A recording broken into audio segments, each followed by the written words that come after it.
से विनती करने के लिए पधारते हैं। 33 कोटि देवता भगवान विष्णु जब शयन से उठते हैं, देवसोनी एकादशी को जब भगवान उठेंगे, नेत्र खोलेंगे, तो प्रथम दर्शन भगवान विष्णु श्रीमद् भागवत कथा, स्कंद पुराण, पद्म पुराण, अग्नि पुराण, जितने भी पुराण उठाना चाहे सारी पुराणों को उठाकर देखना कि प्रथम वर्णन आपको मिलेगा कार्तिक महत्तम का कि भगवान नारायण सर्वप्रथम जब नेन खोलते हैं अपनी देव सोनी एकादशी से सोकर देव उठनी एकादशी पर जब उठते हैं तो भगवान नेत्र खोलकर सबसे पहले किसका दर्शन करते हैं? किसका दर्शन? स्कंद पुराण कहती है, विष्णु पुराण कहती है कि भगवान नारायण जब नेत्र खोलते हैं तो खुद की अर्धांगिनी लक्ष्मी भी नहीं, महाराज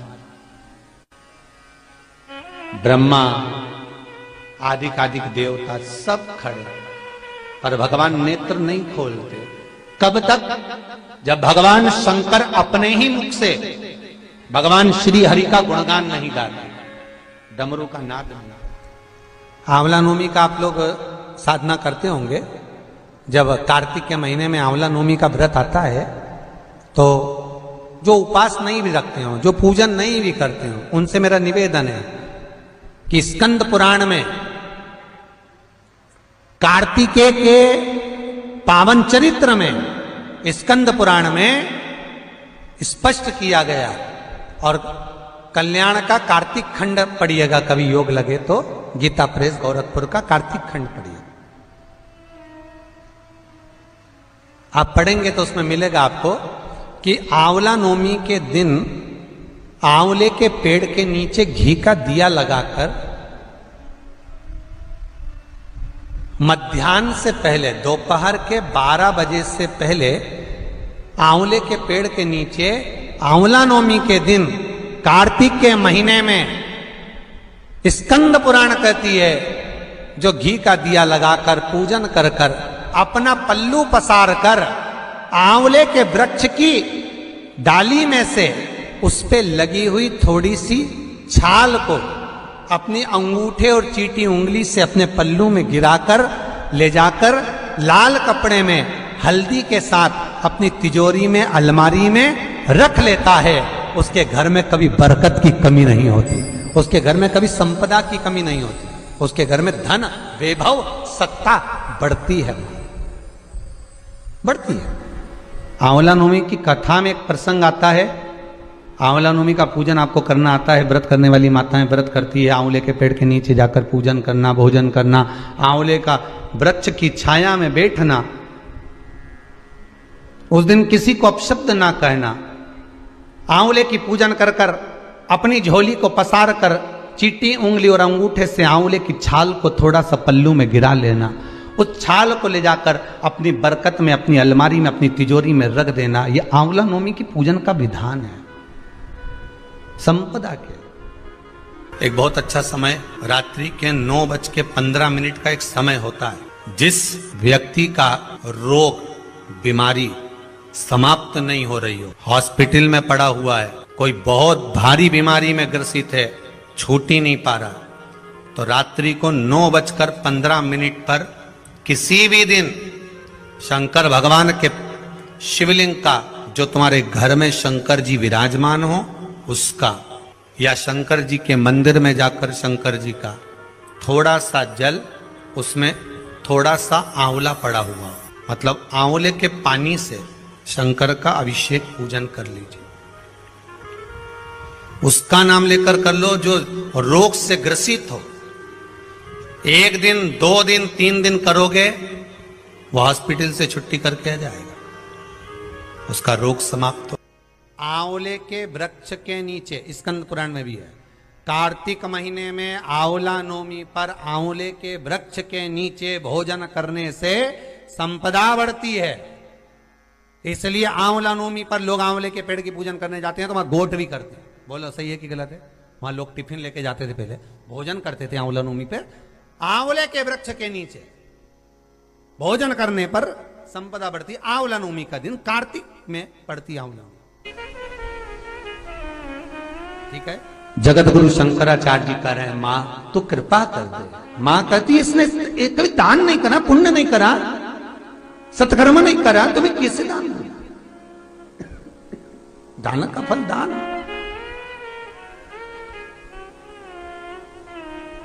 कैसे दूं मैं? मां पूर्व में मान लो इसने जितने जन्म लिए उस जन्म में अगर कोई दान नहीं दिया तो आज आंवला नवमी के दिन आज तो दान दिया है। लक्ष्मी जी बोलती है जो अभी करेगा इसका फल तो बाद में मिलेगा। जगत गुरु शंकराचार्य जी कहते हैं मां मैं आपसे केवल इतना सा मांगना चाहता हूं, इस कली काल में आप मुझे वर दे दो कि एक दिन ऐसा हो आंवला नवमी का जिस दिन जो दिया जाता है उसका फल जीते जी ही मिल जाए, बस इतनी कृपा कर। जगत गुरु शंकराचार्य जी के शब्द देखिए। गौदान करा उसका फल बाद में मिलेगा, कुछ दान करा उसका फल बाद में, पर आंवला नवमी के दिन अगर आपने कुछ दान दिया है, आंवला नवमी के दिन अगर आपने दान किया है उसका फल जगत गुरु शंकराचार्य जी माता लक्ष्मी से कहते आज की आज मिलना चाहिए। उसका फल हमें इसी पृथ्वी पर रहते रहते इस साह शरीर में मिलना चाहिए। पहले भी कहा आज फिर कह रहे हैं, अगर कर्जा ज्यादा बढ़ रहा है, चूक नहीं रहा, कमाई उतनी हो नहीं रही कि कर्जा चूक जाए, तो कर्जे को समाप्त करने के लिए कार्तिक के महीने में प्रतिदिन आंवले के पेड़ के नीचे 5 घी के दिए उसमें पीली सरसों डालकर जलाना प्रारंभ कर देना। कार्तिक के महीने में अगर कर्जा चूक नहीं रहा, लक्ष्मी आ नहीं रही, संपदा दिख नहीं रही, कोई व्यापार नहीं, कोई व्यवसाय नहीं, कोई काम नहीं, बहुत परेशानी है, तो पूरा कार्तिक का महीना, पूरा महीना कार्तिक का घर से कोई भी व्यक्ति जाकर 5 दिए लगाए, घी के, फूल बत्ती के, लंबी नहीं, फूल बोल बत्ती। तेरी कृपा बिना न हिले एक भी अणु, लेते हैं श्वास तेरी कृपा से तनु तनु। ये कृपा वही करता है तब होता है। देवराज ब्राह्मण है, अच्छा कर्म करने वाला है, पर मित्र कुछ ऐसे मिल गए जिन्होंने इसको जुए में लगा दिया। जब जुआ खेलते खेलते कर्जा बढ़ गया देवराज पर, तो कहीं चोरी करना प्रारंभ कर। जब कर्जा बढ़ा तो चोरी करना प्रारंभ कर दिया। हर हर महादेव, श्री शिवाय नमस्तुभ्यम। स्वागत है आपका अपने YouTube चैनल में। आंवला नवमी के दिन आंवले के वृक्ष के नीचे घी का दीप प्रदोष काल में अवश्य जलाइएगा। इससे आपके घर में संपदा की वृद्धि होगी, माँ लक्ष्मी की कृपा सदैव बनी रहेगी। तो आप इस उपाय जरूर करिएगा और आंवला नवमी के दिन आंवले की वृक्ष की आप परिक्रमा जरूर करें। 21 बार, 51 बार या 108 बार ऐसा करने से सुख मिलेगा और आपकी जो भी मनोकामना है, मनोकामना भी आपकी पूरी होगी। हर हर महादेव, श्री शिवाय नमस्तुभ्यम।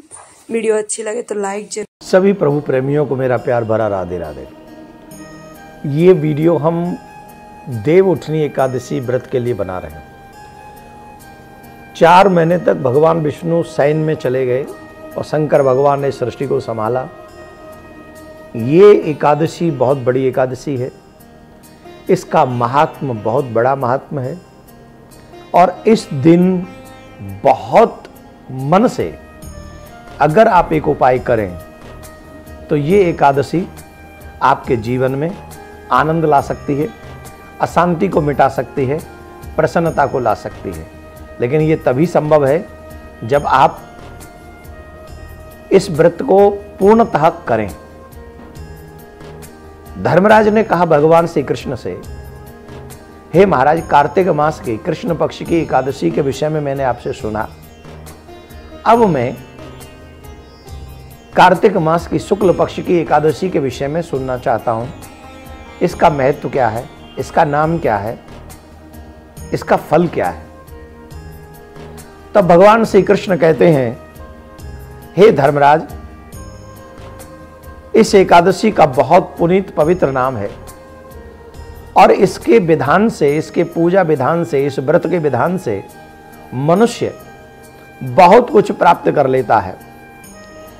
इसी एकादशी के व्रत में तुलसी शालिग्राम का विवाह भी होता है। एकादशी को विष्णु प्रबोधनी एकादशी, देव प्रबोधनी एकादशी, देवोत्थान, देव उथव एकादशी, देव उठनी एकादशी, कार्तिक शुक्ल एकादशी तथा प्रबोधनी एकादशी भी कहा जाता है।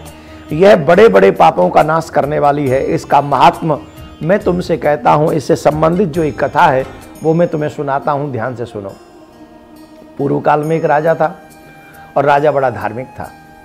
इतना धार्मिक राजा था कि अपने राज्य